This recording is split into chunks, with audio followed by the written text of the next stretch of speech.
اسی لیے فرمایا قل ان کنتم تحبون اللہ فاتبعونی یحببکم اللہ ویغفر لکم ذنوبکم واللہ غفور رحیم۔ اللہ جل شانہ ارشاد فرماتے ہیں اے ہمارے نبی جی، ہمارا شاہی فرمان انسانوں کو سنا دو کہ اگر تمہیں اللہ سے محبت کا دعویٰ ہے تو اس کی دلیل یہ ہے کہ میرے نبی کے پیچھے پیچھے چلو، اور جو حضور صلی اللہ علیہ وسلم کے پیچھے پیچھے چلے گا اللہ اس کو اپنا محبوب بنا دیں گے، اور انسان کبھی غلطی ہو جائے گی تو اللہ غلطی کو معاف فرما دیں گے، اس لیے کہ اللہ معاف کرنے والے بھی بڑے ہیں اور اللہ رحم کرنے والے بھی بڑے ہیں۔ اس لیے میرے دوستو، اللہ کے یہاں سے کامیابی کا لینے کا راستہ صرف محمد رسول اللہ ہے، اور اللہ والا بننے کا راستہ صرف محمدی بننا ہے، اور اللہ تعالیٰ سارے ایمان والوں کے لیے ولایت کا راستہ کھلا ہوا ہے۔ اللہ ولی الذین آمنوا، فرمایا اللہ تعالیٰ سارے ایمان والوں کے ولی اور دوست ہے۔ تو اللہ کا ولی بننے کا راستہ کیا ہے؟ فرمایا محمدی بن کر کے جینا اور مرنا، یہ ولی بننے کا شارٹ کٹ راستہ ہے۔ جب اپنی زندگی کے ہر حرکت اور سکون میں محمدی بن کر ہم جئیں گے تو ہم اللہ والے بن جائیں گے، اور جو اللہ والا بن جائے پوری دنیا اس کی ہے، جس کا رب اس کا سب، اللہ جس کا ہو جائے ساری دنیا اس کی ہے۔ ہوا آپ کے لیے کام کرے گی، آگ آپ کے کام میں آئے گی، پانی آپ کا کام کرے گی، فرشتے آپ کی نصرت میں لگے رہیں گے۔ اللہ تعالیٰ ساری دنیا کو ایمان والوں کے لیے مسخر فرما دیں گے جب ایمان والے محمدی بن کر کے دنیا میں جینا طے کریں گے۔ اسی لیے صحابہ کی زندگی میں آپ کو ملے گا کہ جب کبھی بھی ضرورت پڑی آگ کے پر قابو پانے کی تو ہاتھ سے آگ پر قابو پا لیا تمیم داری نے مدینہ منورہ میں۔ جب ہوا کی ضرورت پیش آئی کہ ایک پیغام پہنچانا ہے تو حضرت عمر بن الخطاب رضی اللہ تعالیٰ عنہ کا پیغام پہنچانے کے لیے یہاں پر مدینہ میں رہتے ہوئے یوں فرما رہے یا ساریہ الجبل، اے ساریہ پہاڑ کے پیچھے سے متنبع ہو جاؤ، تمہاری جماعت کو خطرہ ہے۔ اس آواز کو پہنچا دیا اور ان کی حفاظت کا سامان فرما دیا۔ حضرت سعد ابن ابی وقاص رضی اللہ تعالیٰ عنہ 10,000 کے صحابہ کے ساتھ پانی پر چلے۔ عقبہ ابن عامر جو ہے وہ جو افریقہ کے جنگل میں جانوروں سے یوں کہا کہ ہم اللہ کے نبی کے ساتھی ہیں اور یہاں ٹھہرنا چاہتے ہیں، تو جنگل کے سارے موذی جانور ایسا اپنے بچوں کو لے کر جا رہے تھے جیسے بکری اپنے بچے کو لے کر جاتی ہے، اور پورا میدان خالی ہو گیا۔ کہا جب تم اللہ کے ہو تو اللہ تمہارے اور پوری دنیا تمہاری۔ اس لیے میرے دوستو، پورے عالم کی تسخیر کا یہ نسخہ ہے کہ پورے عالم ہمارے فیور میں آ جائے اور اللہ کا غیبی نظام فرشتوں کا ہمارے فیور میں آ جائے، اس کے لیے لا الہ الا اللہ محمد الرسول اللہ ہے۔ دل کا یقین صحیح بنانا، اپنی 24 گھنٹے کی زندگی کو محمدی سانچے میں ڈالنا، یہ اللہ والا بننے کا شارٹ کٹ راستہ ہے۔ اسی لیے اللہ تعالیٰ تو حدیث قدسی میں فرماتے ہیں من عادى لي وليا فقد آذنته بالحرب۔ اللہ تعالیٰ حدیث قدسی میں فرماتے ہیں جو میرے ولی کو ستائیں اور جو میرے ولی سے دشمنی کرے، فرمایا اس کا میرا اس کے ساتھ اعلان جنگ ہے۔ اللہ کون انتقام لے گا اس سے؟ اللہ انتقام لیں گے اس آدمی سے جو اللہ کے ولی کو ستائے۔ اس کے لیے کتابوں میں واقعہ آتا ہے کہ ایک اللہ والے راستہ چل رہے تھے، سامنے سے ایک آدمی اپنی عورت کے ساتھ آ رہا تھا، اللہ والوں کے پیر کی ٹھوکر سے مٹی اڑی، اس عورت کے کپڑوں پر لگ گئی۔ اس کے یار کو غصہ آیا، اس نے اٹھا کر ایک تماچا مار دیا۔ بس وہ تھوڑی دیر میں وہ آدمی دھڑام سے گرا اور مر گیا۔ عورت نے شور مچا دیا، مار دیا مار دیا مار دیا۔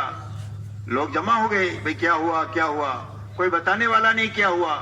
اللہ والوں نے فرمایا بھائی ہوا کچھ نہیں ہے، یہ تو یاروں کا معاملہ ہے۔ اس کے یار کو غصہ آیا، اس نے مجھے مارا، اور ہمارے یار کو غصہ آیا، اس نے اس کا کام تمام کر دیا۔ اس لیے کہ اللہ ایمان والوں کے ولی ہے، اللہ دوست ہے، اور ایمان والے کے ولی، اللہ تعالیٰ ایمان والوں کے ولی اس وقت بنیں گے جب ہر ایمان والا محمدی بن کر کے دنیا میں زندگی گزارے گا۔ اس لیے میرے دوستو، سب سے پہلے حضور صلی اللہ علیہ وسلم نے پوری امت کو جس محنت پر اٹھایا ہے وہ ایمان اور اتباع کی محنت پر اٹھایا ہے کہ ہر ایمان والے کا دل کا یقین صحیح ہو جائے، 24 گھنٹے کی زندگی خواہشات سے نکل کر طریقوں پر آ جائے۔ اس کے لیے اللہ تعالیٰ نے ایمان کے بعد میں دوسری جو لائن دیا وہ عبادت کی دیا کہ ہر ایمان والے کا اللہ سے تعلق صحیح ہو جائے عبادت کے راستے سے. اس لیے کہ ہر آدمی کا اللہ سے جو تعلق ہے وہ بندگی کا ہے. ہم اللہ کے بندے ہیں, اللہ ہمارے رب ہے اور ہمارے معبود ہے, اور عبادت کے لائق صرف ایک اللہ کی ذات ہے. اس لیے اللہ کی طرف سے ایمانیات کے بعد میں جو دوسری لائن آئی وہ عبادت کی لائن آئی کہ تم نے اقرار کیا ہے اللہ کے بندہ ہونے کا, محمد صلی اللہ علیہ وسلم کے امتی ہونے کا.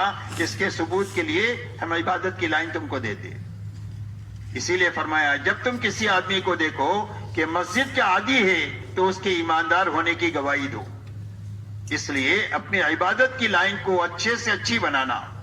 100% صحابہ نے اپنی عبادت کی لائن کو اچھے سے اچھی ایسی بنایا کہ مسلمان اور بے نمازی ہو اس کا تصور نہیں ہو سکتا.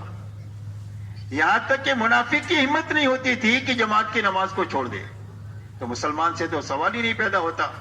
تو 100% ایمان والوں نے اپنی نماز پر محنت کر کے اپنی نماز کو ایسی اچھی بنایا جس کے نتیجے میں پوری زندگی اچھی بن گئی. اس لیے کہ پوری زندگی کی اچھی بنانے کا راستہ نماز کا ہے. نماز کے بارے میں فرمایا ان الصلاۃ تنہی عن الفحشاء والمنکر, نماز آدمی کو بے حیائی اور برائی کے سارے کاموں سے روکتی رہتی. کہ اگر نماز بنتی جائے گی تو زندگیوں سے رذائل نکلتے جائیں گے اور زندگی میں خسائل اور شمائل آتے چلے جائیں گے. فرمایا برائی کے نکلنے کا راستہ بھی نماز ہے اور اچھائیوں کی زندگی میں آنے کا راستہ بھی نماز ہے. اسی لیے اللہ والے فرماتے ہیں کہ نماز کی مثال زندگی میں ایسی ہے جیسے گھر میں روشن دان اور کھڑکی ہوتی ہے. کہ گھر کا دھواں یہیں سے باہر جائے گا اور باہر سے تازہ ہوا جو گھر میں آئے گی وہ یہی کھڑکی اور روشن دان سے آئے گی. فرمایا عیسائی رضائل زندگیوں سے نکلیں گے وہ نماز کے راستے سے نکلیں گے, اور شمائل اور خسائل زندگی میں جو آئیں گے وہ نماز کے راستے سے آئیں گے. اسی لیے فرمایا نماز آدمی کو بے حیائی اور برائی کے کاموں سے روکتی رہتی ہے. اس لیے اپنی نماز پھر بنانے کی محنت کہ ہماری نماز ایسی بن جائے کہ ہماری نماز اللہ کے ساتھ مناجات بن جائے. فرمایا مصلی یناجی ربہ, فرمایا مصلی نمازی آدمی تو اللہ سے مناجات کرتا ہے. مناجات کہتے ہیں چپ کے بات کرنے کو, کہ اللہ سے چپ کے بات کرتے. حدیث پاک میں آتا ہے کہ جب بندہ کہتا ہے الحمدللہ رب العالمین تو اللہ اس کا جواب دیتے ہیں حمدنی عبدی, میرے بندے نے میری تعریف کیا. اور جب یہ کہتا ہے الرحمن الرحیم تو اللہ فرماتے اسنا علی عبدی, میرے بندے نے میری ثنا بیان کی. اور جب یہ کہتا ہے مالک یوم الدین, اللہ تو بدلے کے دن کے مالک ہے, اللہ جواب دیتے ہیں مجدنی عبدی, میرے بندے نے میری بزرگی بیان کیا. اور جب یہ کہتا ہے اہدنا الصراط المستقیم تو اللہ اور یہ کہتا ہے ایاک نعبد و ایاک نستعین, اللہ فرماتے ھذا بینی و بین عبدی, عبادت میرے لیے اور مدد میرے بندے کے لیے. اور جب یہ کہتا ہے اہدنا الصراط المستقیم, اے اللہ مجھے سیدھے راستے پر چلا دے, تو اللہ فرماتے ہیں ولعبدی ما سأل, میرے بندے نے جو مانگا میں نے اس کو دے دیا. اس لیے میرے دوستو اپنی نماز پر محنت کر کے اپنی نمازوں کو اچھے سے اچھی بنانا. اچھی نماز بنے گی یقین سے کہ زندگی کے ہر مسئلے میں جب کبھی بھی کوئی چھوٹا بڑا مسئلہ ہے ہماری نگاہ اللہ پر جائے, نماز پر جائے کہ میرے اللہ کام بنائیں گے اور نماز کے راستے سے بنائیں گے. اس لیے نماز پڑھ کر ہم اپنے اللہ سے کہیں گے. تو ایک تو نماز میں یقین آ جائے, ایک نماز میں شوق آ جائے اللہ کے سامنے کھڑا ہونے کا, کہ نماز ہمارے لیے بوجھ نہ رہے بلکہ نماز ہمارے لیے راحت کا سامان بنے. حضور صلی اللہ علیہ وسلم فرماتے تھے حضرت بلال سے ارحنی یا بلال, اے بلال نماز کی تیاری کر کے ہم کو راحت پہنچاؤ. تو نماز کے اندر میں اللہ کے سامنے کھڑے ہونے کا, سجدے میں پڑے رہنے کا, قیام لمبا لمبا کرنے کا ہمارا شوق بن جائے. نماز کے اندر میں علم آ جائے, مسائل کا علم اور سنتوں کا علم, کہ ہر عمل کی سنتیں کیا ہیں اس کو معلوم کر کے سنت کے مطابق اور مسائل کی رعایت کے ساتھ نماز کو پڑھنا.